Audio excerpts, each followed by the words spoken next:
overall, it's a mixed picture in the Asian market. Shanghai is down 0.6%. The support comes in at the 20-day moving average, which is at about 21,400, 398. So we've seen these bond yields going from 5 to below 4 in a matter of only a couple of weeks' time. The company will report mid-single-digit volume growth. Is perhaps the only lender to see deposits decline quarter on quarter. Pretty good this quarter. The response has been overwhelming. The opening has been flat with a bit of a positive bias. In the month of January, it does not have a good track record. In fact, out of all of the months of the year, it probably has the worst track record if you look at the last 25 years. The Maharashtra government has decided to revive the wine industrial promotion scheme for the next 5 years. It has turned out to be a fairly cautious start to the week. There is a proposal to somehow increase this allocation from 6,000 rupees per farmer to 8,000 or 10,000. That's the SIP contribution, by the way, slightly lower than what we saw in the month of November. Definitely been a down day since the word go. For now, we're seeing around 120 point cut on the market.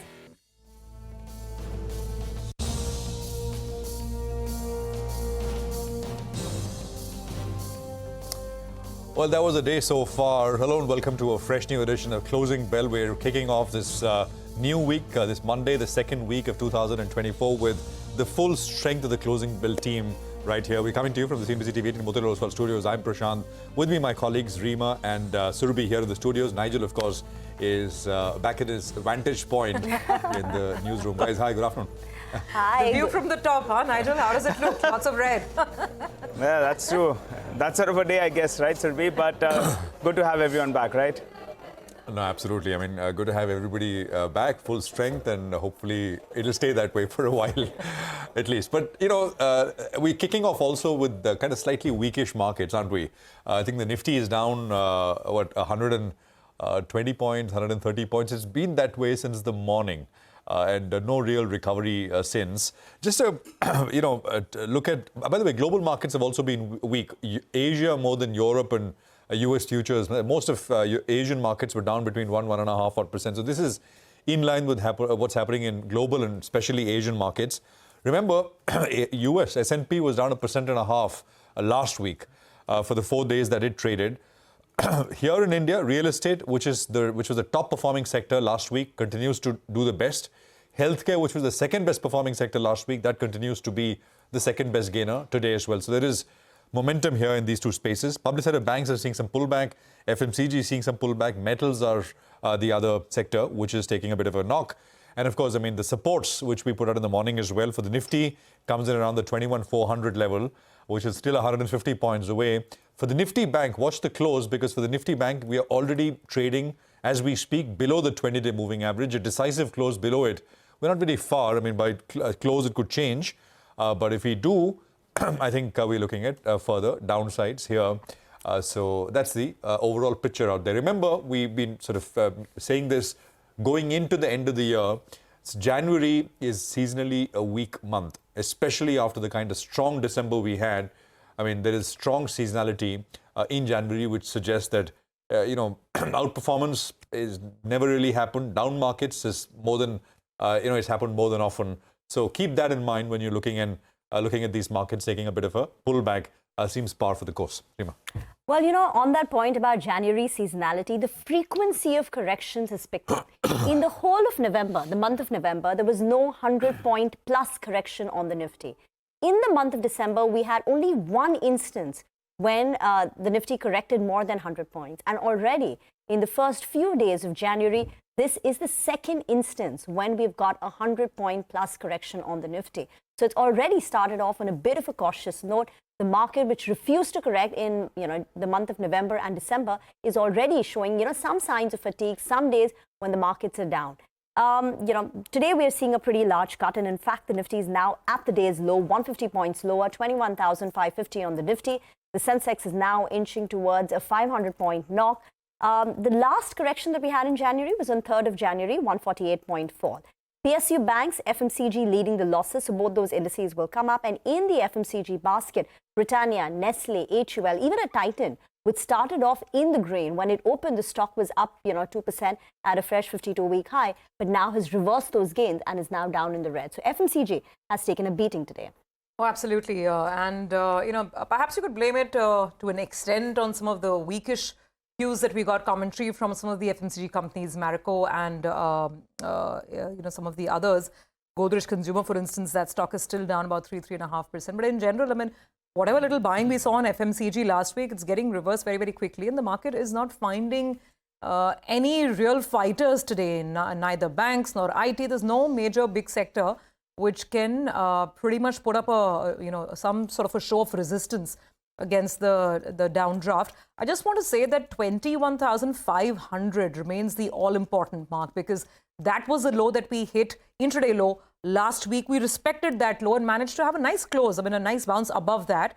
So let's see, we're right now about 40 points away from that very critical level, and that remains a big watch point. On the mid-cap side, I just want to point out that today is one of the rare days where mid-caps are actually falling a little more than the large caps. Excuse me. The index is down close to 1%. There are many declining stocks than advancing stocks. So some amount of sobriety perhaps, coming into the mid-cap universe as well. I'll just take some examples. Stocks that I spoke of. So the FMCG names, Godrej Consumer, Marico, they are down anyway. Some of the updates that came in on financials, for instance, on Bank of Baroda, that stock's been down about 4%. Market not liking the fact that they've not grown their deposit franchise quarter on quarter. Then you have Bandhan Bank losing ground. A lot of the PSU stocks that were the high flyers last week, remember Hindustan Copper, Nigel was telling us all about it. Today there's profit taking on that one as well. So Nigel, I guess it's, all put together, it's a weak start to the week. You just can't put it in any other way. Well, that's right. And as we speak, actually, we're at the low point of the day. And the factor that's really playing out is the Nifty Bank. All of last week as well, we were making this point that the Nifty Bank is swinging the Nifty around, particularly with the global equity markets in a bit of a tizzy. You don't expect any support coming in from IT. So the banking names, on the day they do well, the markets move up. On the day they don't do so well, it has definitely a big impact. And as we speak, actually, we're down 650 points on the Nifty Bank. You don't want that gash to get too deep. Last week, we broke the 22 DMA, but the next day itself, we bounced back and we conquered that mark. Let's find out how do you trade the Nifty from here on, though. Mitesh Thakkar is back with us. Hi, Mitesh. Good afternoon. It's been that sort of a day. And I think in the last 20 minutes or so, we have seen increased selling pressure, because now the Nifty is approaching the 21,500 mark. The last time around we breached this level, we bounced back quickly. Do you think it's going to be a repeat, or do you think we want to correct a little bit from these levels? Well, I think, good afternoon. Even I'm actually waiting to find out the answer, because 21,500 is the pivot, 21,500, 480 is the level, which is an important support level. We are now approaching that. And, in case we break this, then this range-bound outlook which I had will possibly indicate that the range will shift on the downside by a little bit, and we might actually, in the worst-case scenario, even trade 21,200, 21,150 zone. So that's the short-term view, but I'm not still very sure whether we'll hold on to these levels or, we'll break below them immediately. So I guess because it's a mixed set of, mixed set of outcome if you look at multiple indicators. So waiting to figure that out. So not trading the index for the time being. On the stock side, I recommend a sell on India Mart with a stop at about 27.20 and a target of 26.30, 26.20 on the downside is possible. While ITC will be on the buy list at a bit more of decline, at a marginally lower levels. If you get it around 465, 466, buy with a stop below 460 for a target of 480. Okay. Mitesh, thanks very much for that. Let's focus on a few stocks, right? I mean, the market's down and out, but Sula Vineyards is flying high. In-house wine connoisseur, teetotaler wine connoisseur, Mangalam is joining in to tell us why. I mean, to analyze not the wine, but the business behind the wine. Mangalam, take it away. Well, I'll be the worst analyst of wines, though. As far as the wine numbers are concerned, it's a 30% up move that we've seen in Sula Vineyards over the last two trading sessions. And that's largely because of news reports that the Maharashtra government has decided to revive the wine industrial promotion scheme for 5 years. Basically, under this scheme, what would happen is that the 20% VAT that wine producers in Maharashtra would pay, they are eligible to get 80% of that back as a refund. So overall, 16% of the overall VAT that they paid comes back to them. And as a result of which, on an average, the industry pays about 80 to 100 crore worth VAT from Maharashtra, and they're likely to get around 60 to 80 crores back as a refund, of which the most amount would go to Sula, given its leading market share and revenue share in the state itself. CLSA has written today, they've actually raised their target price all the way up from 571 to 863 rupees per share. They've upgraded the stock to buy, and they said that now with this reinstatement of the subsidy, everyone would start focusing on volume growth for the industry. For the industry itself, if the volumes were to grow, Sula will benefit the most because they have 50% plus market share. And additionally, wine as a category is largely under-penetrated. So increase in wine's penetration could also aid their business. They haven't accounted for this incentive coming in for the last 4 years into their books. But despite that, they've actually raised their FY24 to FY26 EPS estimates by anywhere between 0 to 4%. So as a result of which, we are seeing that 30% up move on Sula. Be it Friday or Monday, wine's doing well. Okay, thank you very much for that. Deepak Shenoy from Capital Mind is with us on the show. Deepak, we've already seen a 15% rally on Sula, and CLSA's target price suggests that it could go up by another 35% in the next 12 months to 863. We know consumption is doing well, the premium consumption, the luxury consumption, travel, drinks, etc. But, the stock has done well. And what are the prospects from here on for Sula? Do you see it rallying so much in the next 12 months? To be honest, I haven't analyzed the stock. In fact, I was just looking at it and I was saying, wow, it's a pretty interesting move. But we'll have to just see if this promotion scheme, when it comes, how much of the, how much of it translates to earnings for the company, and therefore, is it really a big trigger? We'd seen this a long time back, and I was interested, but not at the valuations that it was at. And I don't think right now my view has changed. Right now, I will of course have to go and look deeper into the promotion scheme and whether how it will affect the stock. In general, I think alcohol, and wine, maybe premium wines as well, are, I think, a very interesting and growing sector for India. We generally don't consume as much of the premium brands as people abroad do. And as India gets richer, you're going to see a lot more of this consumption. But at the same time, you can't overpay extremely for the valuation. You might want to consider something like this for a long-term exposure. And we have some players in the sector in our portfolio. But I will take a look at Sula before I give you a verdict on it. Okay. That is Sula. What a move in the last couple of days. And of course, the last 1 year, it's been a great one. Deepak, stay on. We have more questions for you. And we're going back to Mangalam because it's all about consumer trends, moving stocks.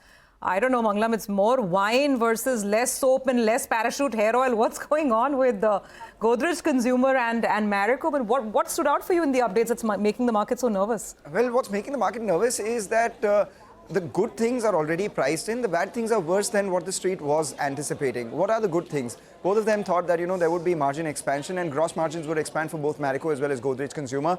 But the bad things, everyone thought that consumer sentiment would see a slight recovery. Turns out not. And over and above all of this, both the companies will actually report negative revenue growth in the third quarter, though for entirely different reasons. So let's start with Godrej Consumer. They said that for their overall business, they would see mid-single digit volume growth. On a constant currency basis, the revenues will grow closer to double digits.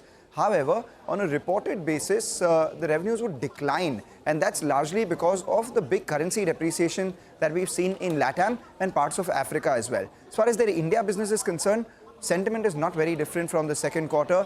Mid-single digit organic volume growth is what the company would report.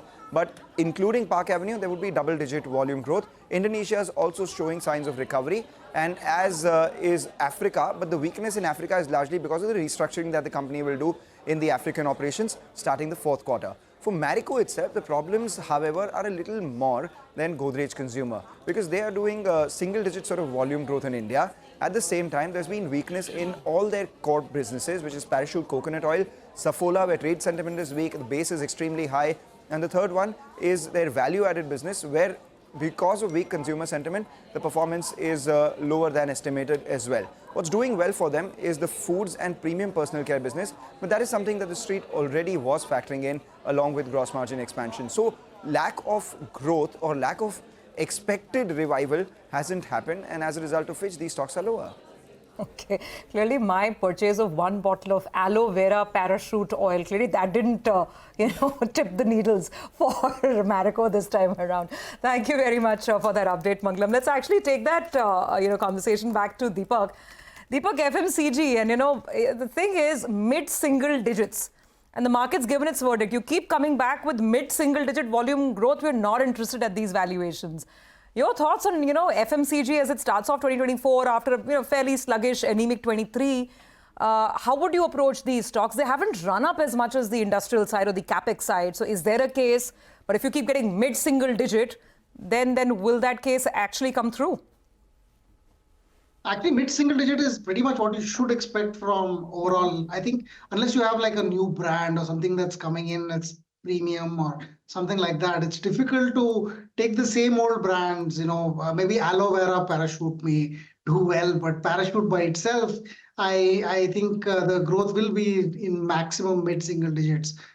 In general, that's not because of anything else, because our population grows at 1%, penetration is already reached where it probably can be. So I think growing at that level would be just small price appreciation, and volumes may not grow by a huge amount in general. That's why I'm afraid of FMCG valuations, because they're factoring in at some point 20-25% kind of growth, whether it is price or volume or put together.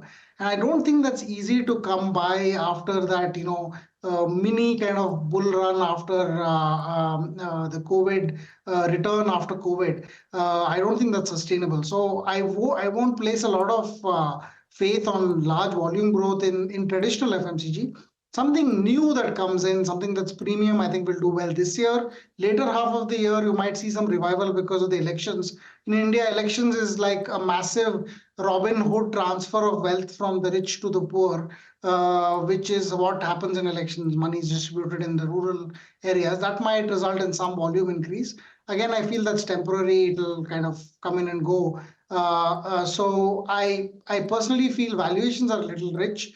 But these companies are good in terms of not having debt and having a stable return on capital and all that for the longer term. Just that the valuations are too rich for them to justify without any serious amount of growth.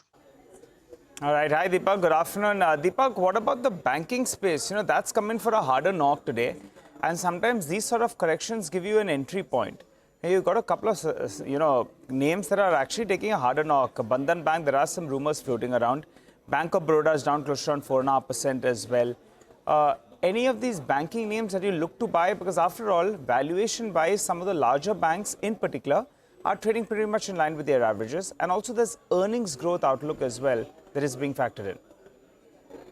Yes, I think credit growth is continuing to be at least at the systemic level around 15 to 17% plus. I think the private banks will kind of grow a little bit more than that. So some of the larger ones we have investments in. I'm not so sure about Bandhan. The recent circular by RBI around NBFCs and banks with their exposure to loans, specifically around microfinance loans, they haven't actually clarified. But my reading of the circular says that they might have to provision, even banks that lend directly to microfinance borrowers will actually have to provision larger amounts because these are effectively uncollateralized personal loans.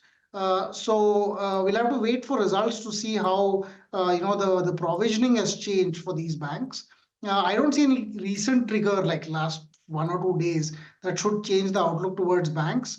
But I feel that we should wait for results to see how some of those recent circulars by RBI, some of the recent moves by RBI have affected how they provision for things and how their NPAs start to show up, at least the commentary around NPLs.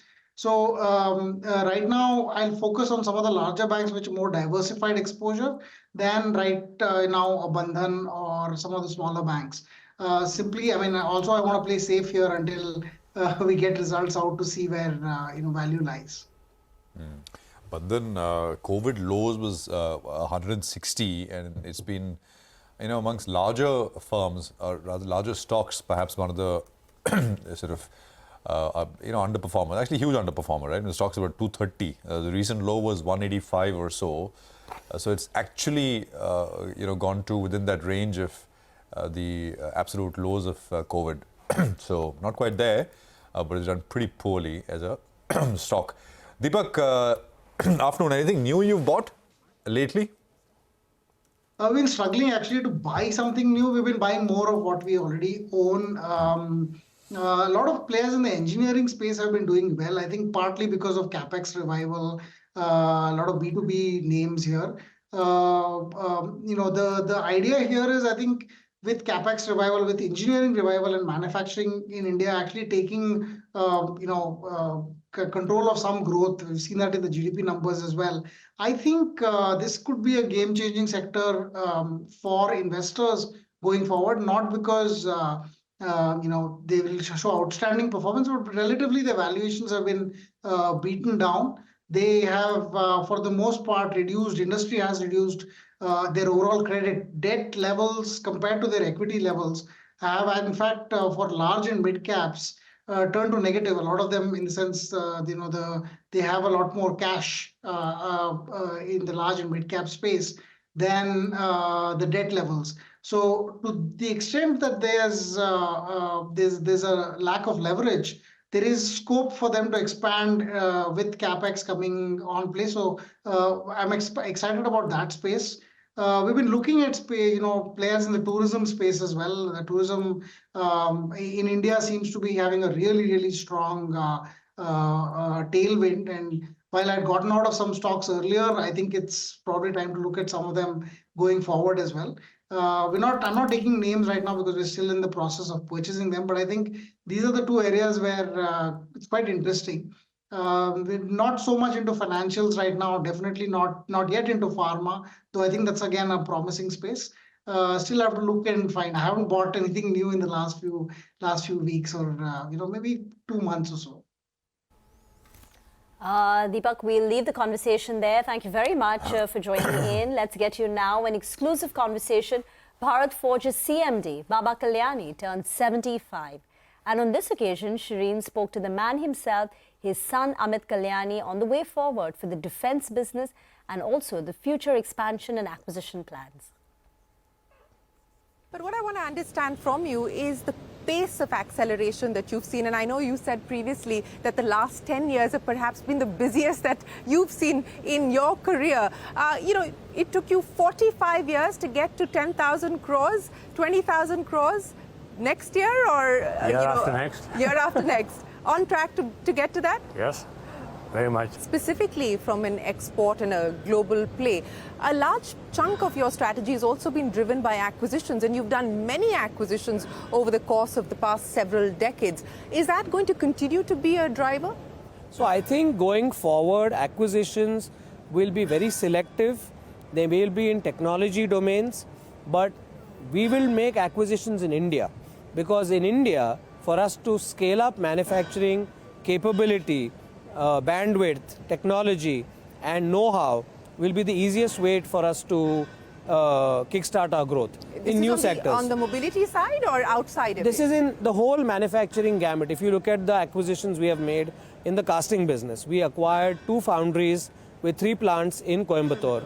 And we are going to make similar acquisitions because this will give us a head start in growing our business. These are all industries where we see huge opportunity for business to shift, especially from Europe. China +1 will help.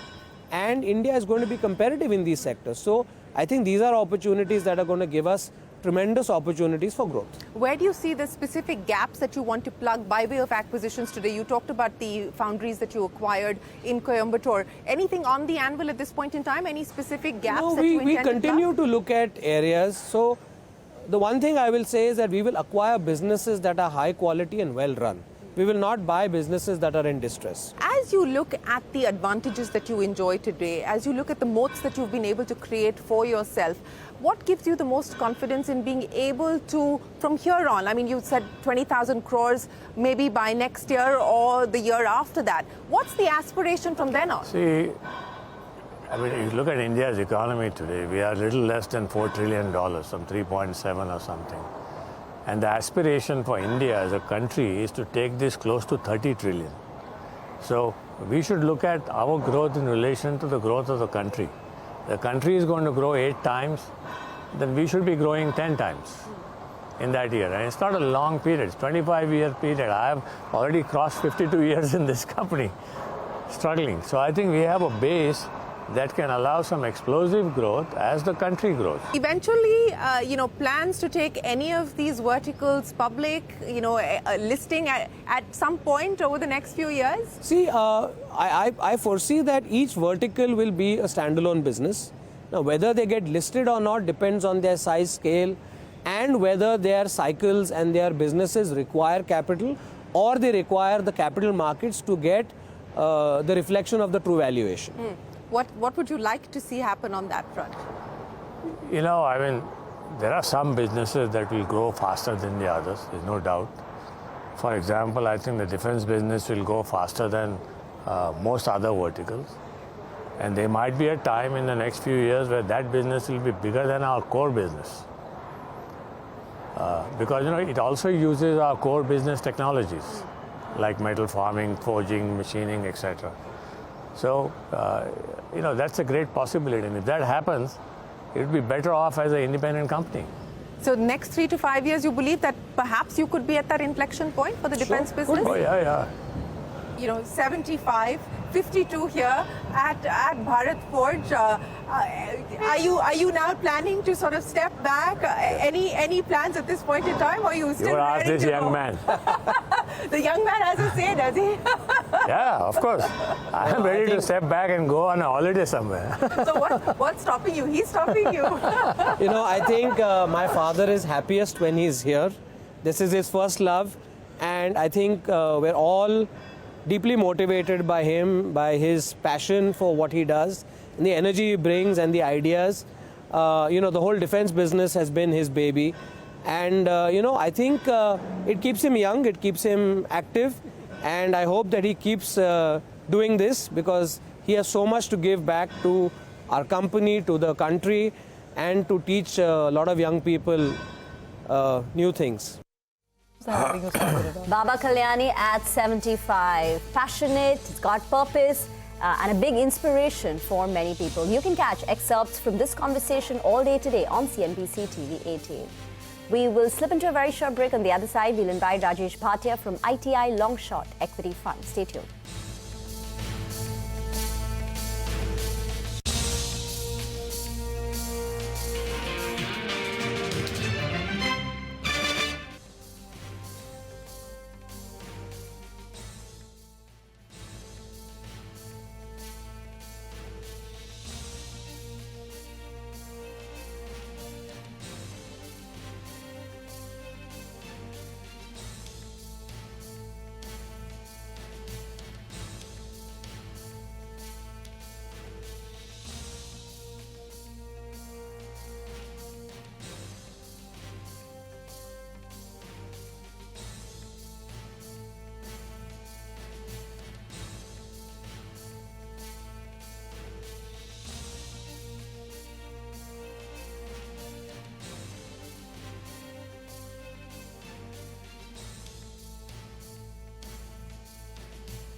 All right, welcome back. You got the market, which is down 185 points. 21,525 is where we're at. Rajesh Bhatia is now joining us. He's Chief Investment Officer at ITI Asset Management Company. Rajesh, great to have you with us here. Appreciate your time on CNBC TV18, and congratulations. I think, assets under management for the mutual fund business have reached 6,000 crores. So it's a milestone, and here's to many more. Rajesh, you're someone who looks at, you kind of marry the macros and the micros. You've always done that. So do that for us right now. How are things looking with the run-up that we've had and, the sharp outperformance for the market here last year, the year before, actually for the last few? Where does it leave us as we begin 2024? Great, Prashant. Thank you so much for congratulating us on that milestone. Just reinforces for us that we have a right to win in this market, and it kind of motivates us to kind of move forward. So as far as the question is concerned, look, the entire world is looking at India as the fastest growing economy and the most predictable story across the globe. And when I look at this market, what kind of encourages me is the breadth of sector participation, which tells me that the quality of the market is very good. It's a very strong market. It's in fact a bull market, right? And the second is the nature of the sectors which are participating in this rally, which is economically sensitive sectors, auto, NBFCs, banking, right, capital goods, real estate, etc., etc.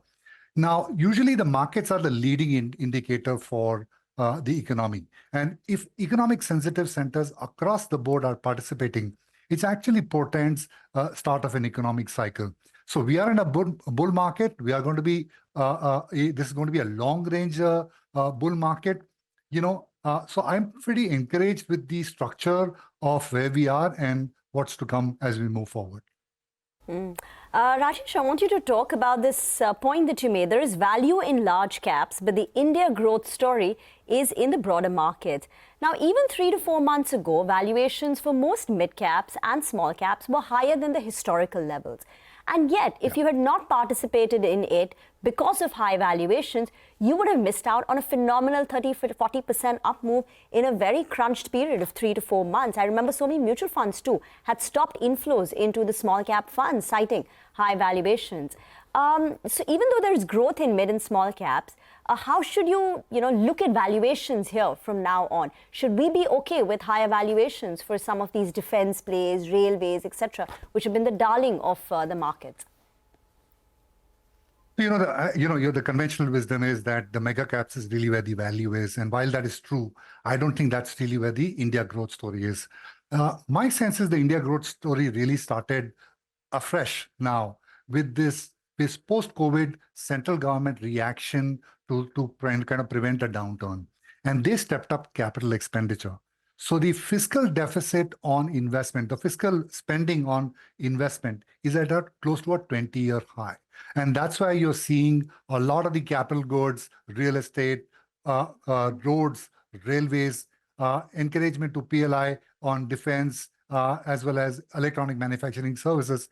That has become the leadership of the market.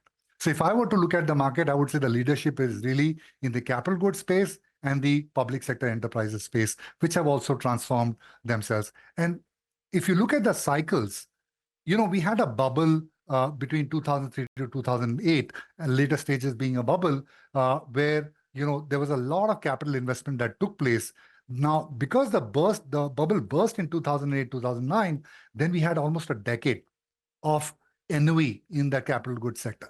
And that has started to kind of return to energy in the last 2 years. So these are long duration cycles. And after a period of NUE for 10 years, they are only now starting. So this is a start of a cycle. Yes, valuations have gone up in these categories, but we are still at an early stage of this cycle. So my sense is that if valuations do correct, you must continue to participate in these leadership sectors, which is the investment cycle themes, as I point out. Okay, so investment and capex, keep the faith in those themes. By the way, the market's now looking at a 180-point fall. The Nifty came close to last week's low. 21,515 is the low that we've made today. blame it on the banks, blame it on IT not providing support, or even other large cap names like Lever or Reliance. Nothing is really working out in today's market action, and days low on the Bank Nifty as well. Rajesh, as I see the screen today, good afternoon to you. As I see the screen, there's a lot of money coming off PSU stocks.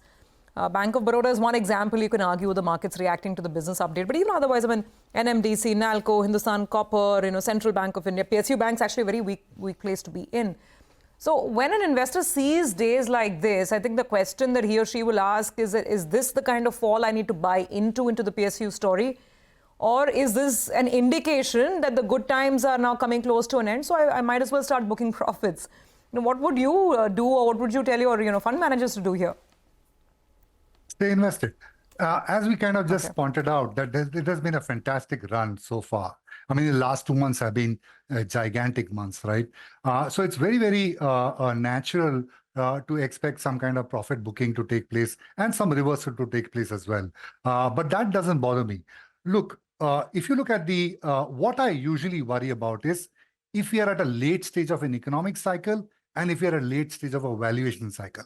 That's when you have real permanent destruction of capital, right? But here we are talking about a very early stage of the economic cycle. Of course, the valuation enthusiasm has gotten, thanks to the kind of multi-year story that everybody can see, the valuation cycle has become a little more expensive.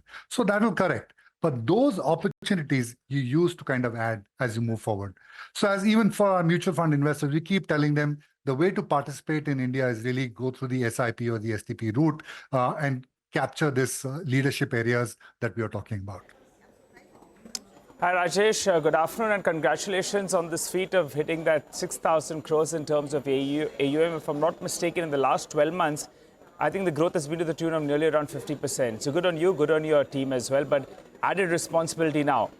I like the point you're making in terms of the equity markets could be nearing, their upper end in terms of valuations. But in terms of the economic growth, well, we're still at a nascent stage, which tells you that there's plenty of scope for mid and small caps to do well. But let's talk on one of the themes that you're talking about. The leader has been the PSU sector, and you're sounding pretty optimistic on that space as well.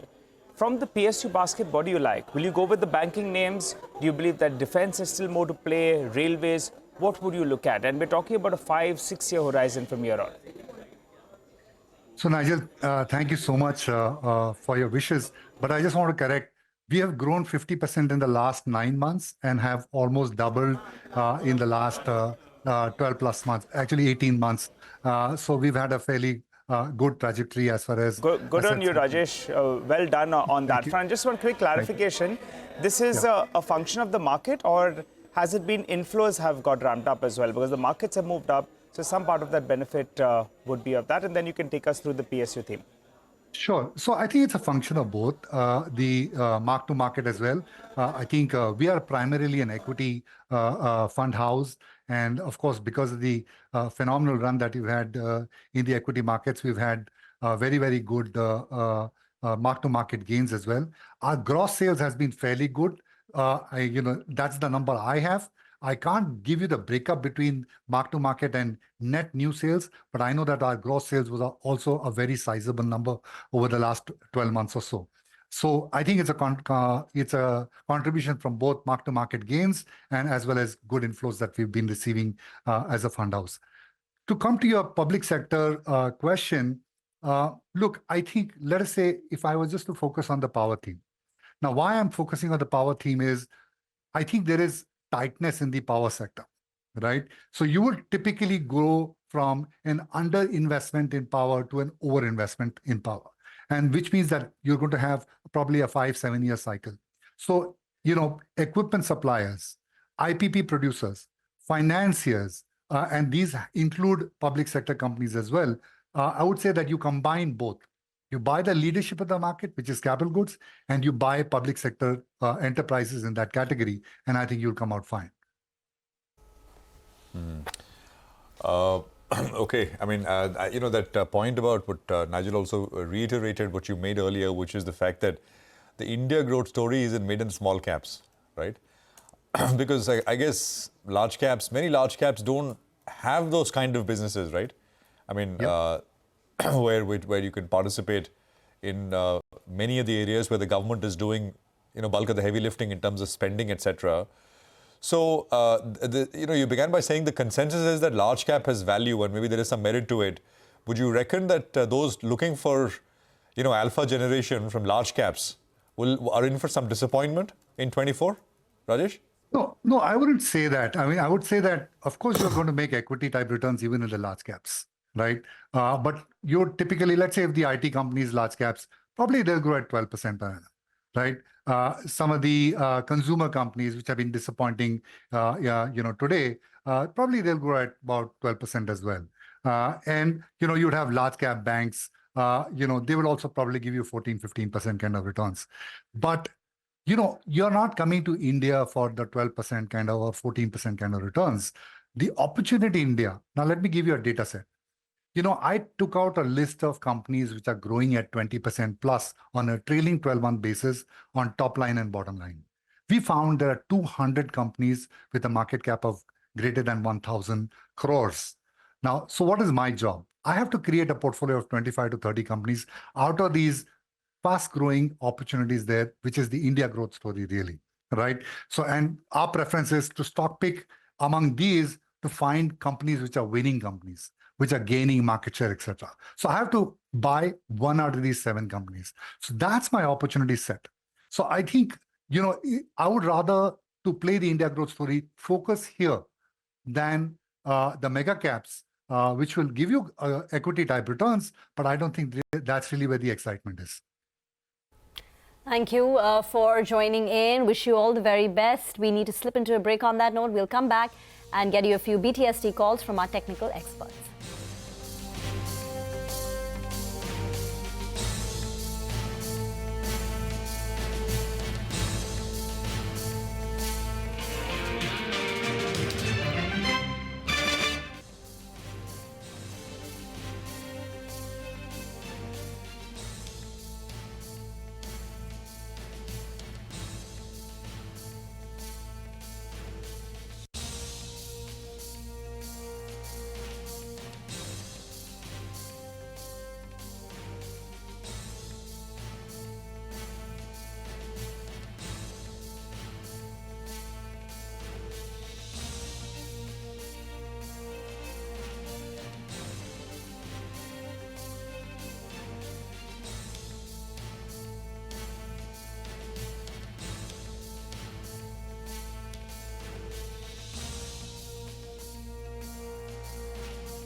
Welcome back. Well, the markets are struggling. We have moved to the low point of the day. The Nifty is now down closer on 200 points, and the Nifty Bank is the one that's taken a harder knock. A few stocks, though, should come up for you on the screen, which are notable big movers. IEX intraday chart comes up for you.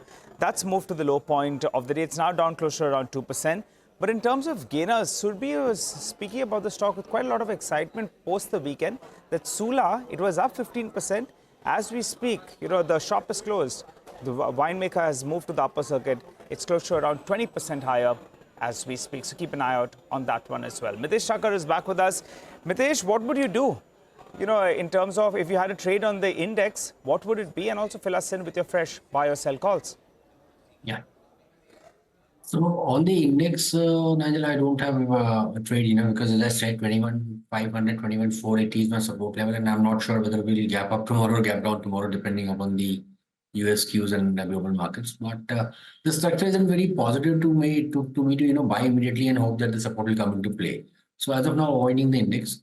On the stock side, IPCA Labs is something which I would suggest as a STBT. Keep 1101, 1102 as the stop loss for tomorrow, and look for a target of around 1,075, 1,070 on the downside in the opening trade. So I'm expecting that the weakness which the stock is showing will continue. And the other stock which I like is Manappuram. It's actually, I want to see it get past 181, 182 to buy it, but it's just trading there. So take a mild or a small BTST position with a stop at 178 for a target of 185. Okay, got that. All right, trying to see if there's any traction. Barring Adani Ports and HCL Tech. These are the only two stocks on the Nifty that are managing a gain of in excess of 1%. Otherwise, it's an absolute down and out day. There's a little bit of buying on an NTPC and a power grid, patchy buying here and there. But otherwise, it's not really working out. Just, very quickly, Mitesh, would you look at any trades in power? Because at least fundamentally, the news flow is fine. And, there's nothing wrong on just the ground level sort of fundamental check. But in terms of charts, if someone wants to take long trades, would power make the cut at all? See, these stocks have done extremely well, NTPC, PFC, and REC, and I think now is the time when they are, giving first signs of a pullback to the 10-20-day average, which they haven't done for quite some time. So I think I'll avoid for power for the time. On a pullback only, I would want to play it.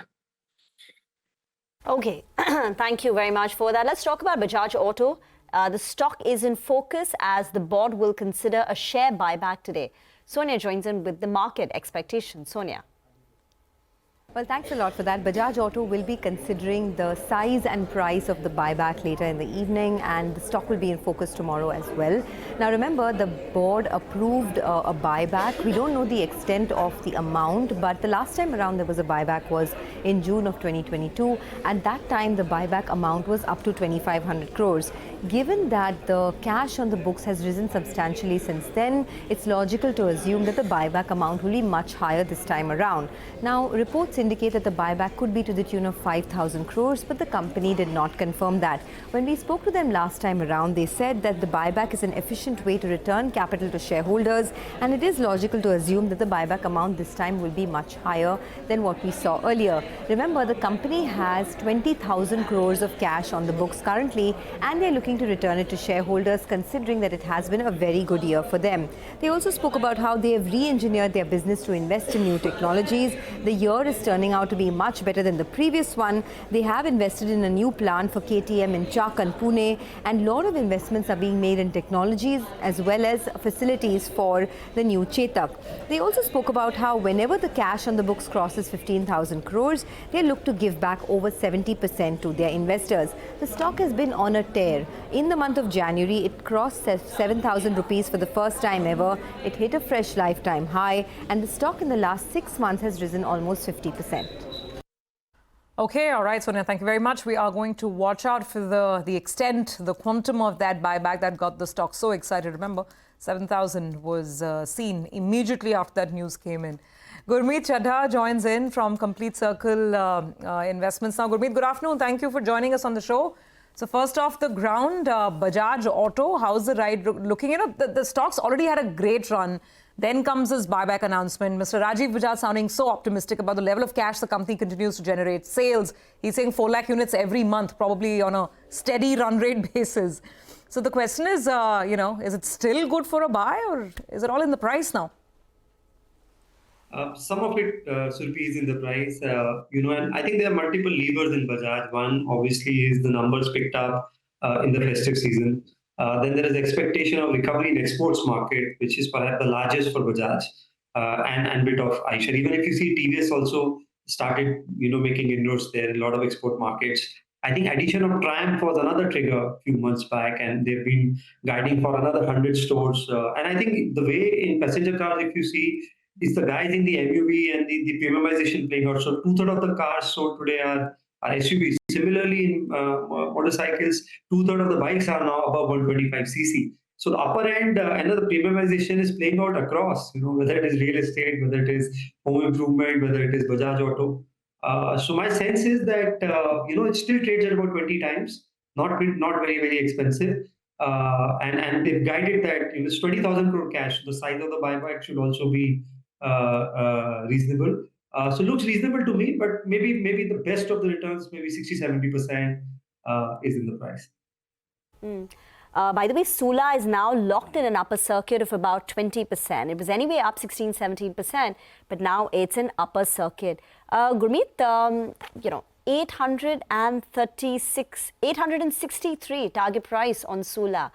I'm not asking whether you're a consumer, but are you a buyer in the stock at current levels? CLSA has given two rationales. One, increasing penetration of wine consumption in India.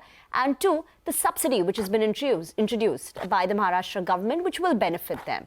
But the stock at the current levels. Seema, this is classic bull market for you. And any good news and you see, upper circuit on any small names in the market, right? That's what's happening with Sula. So that's the call you have to take. It's very difficult as a portfolio manager when you see, and mind you, the markets are fairly weak today. So, it's just that the good news is getting priced in so quickly across counters, especially in the small mid-cap space, that it's become difficult then to take a call for a medium term. But, I agree with you on a long-term basis, which I said earlier, too, will be this premiumization, this more spending, and, the new generation, wanting to do experience economy over asset ownership is driving all of this, right? And so structural levers in place, government support in place, pretty positive. But I would want slightly better prices. A lot of names I like, I would probably want slightly better more prices to enter. Okay, by the way, I just want to point out that we are now testing last week's low on the Nifty, and we've just broken this level of 21,500. Lots and lots of pressure all over. By the way, the entire frontline consumption pack is so weak. Britannia, Nestle, Asian Paints, no sign of revival on these stocks. ITC, you name it, all your large cap names. They're down and out, so no recovery coming in. Bank Nifty down 740, no recovery on the banks whatsoever. So plenty of weak trends. Gurmeet, just comment on the market as a whole. Today is one of those unusual days where the market has a secular one-way grinding fall. There's been no meaningful recovery or bounce. What do you think perhaps is unnerving markets? Is it just getting into earnings and now you'll see the reality in the numbers? Is that the nervousness? Why no meaningful bounce today? Difficult to really, so we comment on a daily basis, right? But I think one thing which is very, clear is some bit of profit taking is obviously happening across the board. Also, the market is assuming that there will be rate cuts, inflation number will be lower. Any challenge to this, any delay by Fed, any challenge to inflation number, 1 month pop up in inflation number can lead to some bit of pullbacking. And mind you, we've had like almost 3,000 points on Nifty one way. Some pullback is healthy, actually. I don't mind markets actually consolidating a little bit. And look at, everybody's saying there is froth in small mid cap. And it's actually the large caps which are correcting more. So market in the short run is designed to, make you look stupid, sometimes in the short run. But I think there are opportunities which will come. And bull market corrections also are sharp. I still won't call it a correction. But I think we continue to be on a buy on dip mode as far as our stance goes. Surbhi, it reminds me, there was, I think, in the 70s, one of Warren Buffett's earliest interviews, he was asked I think I don't remember the exact question, but it was, why is the market correcting so sharply? His answer was, it is an irrational reaction to a previous irrational reaction on the way up. So, it's just, that's market's view, right? Absolutely. I liked Gurmeet's reply as well. The market is designed to make you stupid. And as long as... Look stupid, not to make stupid. Yeah, to look stupid. I hope it's not the former. But we had a fantastic December. We made this point for the last, actually going into last year as well, going into the end of the year as well, that in the last 16 years, and we put that data out on Editors Roundtable, after very strong gains, especially the kind that we had last year, 2023, it's never happened that we have continued that streak into January. But that does not mean that, this, what we're seeing now is what we'll get for the rest of the year. It's just, 6 days? Today is the 6th day out of 250 plus working days. So it's very, very short term we're talking about. But 200 points lower, 21,500 is where we are at.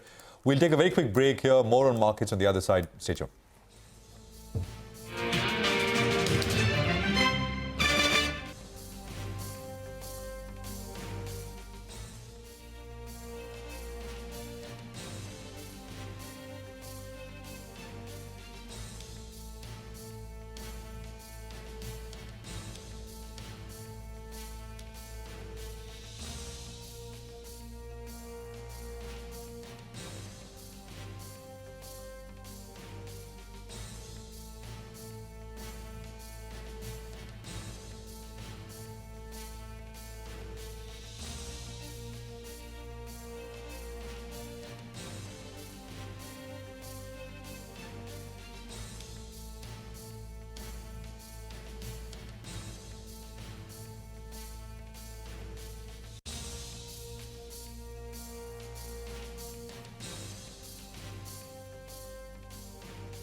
Welcome back. So we've been discussing the weakness, in today's day. Let's take some final thoughts with Gurmeet. Gurmeet, you mentioned that, despite this little fall, your team has been invested and you keep looking for opportunities. So tell us, where are they?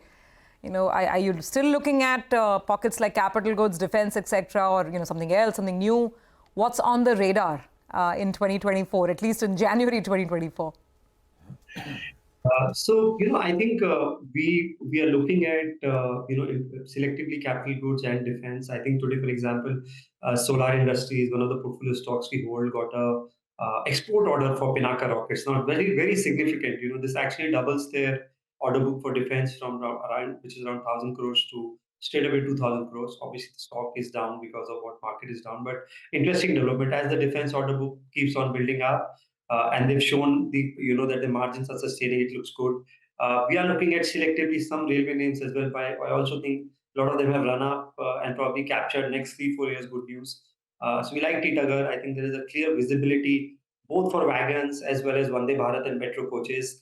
And now that they have this backward integration with the propulsion system and forging wheels, it gives you an added advantage and more control over cost as well. So that's something we are looking at. And as I said earlier, I like this premiumization. I think this new generation is the experience economy. So anything which is high-end, which is watches or jewelry, travel, cars, etc., I think it's looking good. And the last one, which we have discussed earlier, so is this religious tourism. We're still trying to put our heads together to go beyond the IRCTC and Indigos and hotels of the world. Look at some names which are, into, let's say, personal protection equipment, companies who are actually doing a lot of construction work in these religious sites, and maybe get to level 2, level 3 there. Yes, the Ayodhya factor. I guess that's got Gurmeet's attention as well. Gurmeet? Oh, absolutely. See, Ujjain had 10 lakh visitors on 31st. They used to get 10 lakh the entire year when I did my MBA, from Indore. Look at Kashi, 9 crore versus, 90 lakhs for Goa, 10 times. I think Ayodhya will probably make more records. So I think this will really catch up. I think this movement towards being spiritual with the kind of stress environment all of us are in, and the infrastructure obviously government is creating. So I think this will play out, and tourism is informally one of the largest sectors of the economy. Impacts everyone to the lowest strata of the society. Yeah, you meant did you buy this company called Preveg, Gurmeet? It went up too quickly, Prashant, unlike so many names, right? But we're looking at, as I said, something in the personal protection equipment space, something called Malcolm. We're still reviewing it. I think even IRCTC is due. I mean, I think it's one of the finest names in PSUs. It's just that the government intervened with the convenience pricing on ticketing that derailed things a little bit. But another very fine stock. It's done well, 30-35% I think in the last couple of months. So IRCTC, proxy railway play, and I think unlike some of the other railway companies, it's of course also consumer facing. I mean, others are not. But this one is. Gurmeet, we'll leave it there. Thank you very much for joining us. Great speaking with you here on this edition, Closing Bell on CNBC-TV18. Thank you very much. We'll just wrap up things here. I think there's, 2 minutes to go for close. So we're down 200 points, 21,500, 511 or so is where we are at. Nifty Bank down 700 plus points. So Nifty Bank ending firmly below the short-term 20-day moving average. And losses coming through, if you look at sectors in PSU banks, FMCG, and the metals indices. So that's where bulk of the pressure was. Well, the Nifty may close above the 21,500 mark, but intraday it's breached it. So today's low is 21,492, lower than the low that we had last week.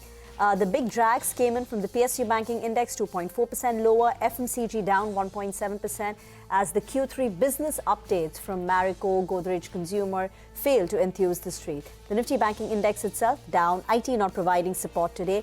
I think the only sector, actually there was no sectoral index which closed in the green. Realty was holding up for a greater part of the day, but the Realty index also in the final tick is actually down 0.1%. So no sectoral index in the red. Yeah, absolutely. And one day where, you can't say that mid-caps were seeing traction and they were outperforming the large-cap indices. That wasn't to be the case. A lot of selling, advance decline ratio quite negative, and the mid-cap index down by about 1%. The selling was very pronounced in the PSU part of the market because that's rallied the most. So if you look at it, I mean, your NMDC or your other, Nalco, Hoodco, Aircon, all these names had a fair amount of red. Banks, of course, Bandhan was the lead in terms of a unusually large 8% fall. Bank of Baroda on the quarterly update, down 4% as their deposits haven't grown. Then you had Hindustan Copper, the stock rallied a lot last week, so it was coming off. So basically lots of profit taking in the PSU side of the market. However, I want to end on an optimistic note, talk about some gainers. We had Gurmeet just talk about discretionary consumption still being intact. So look at Kalyan Jewellers, 4% up over there. Trident has ended on a 20% circuit, by the way. More of a sort of international story with a lot of exports as part of their business. But anyway, Honasa is up 6.5%.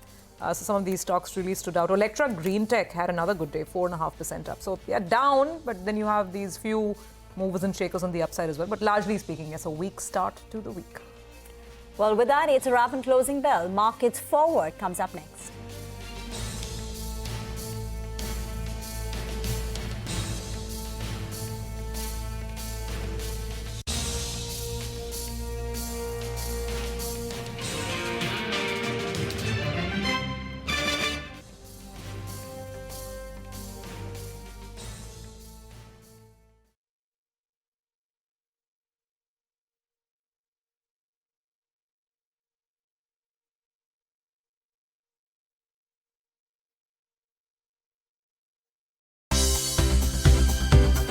For more news and updates, all you need to do is follow CNBC TV18 on all of our digital platforms.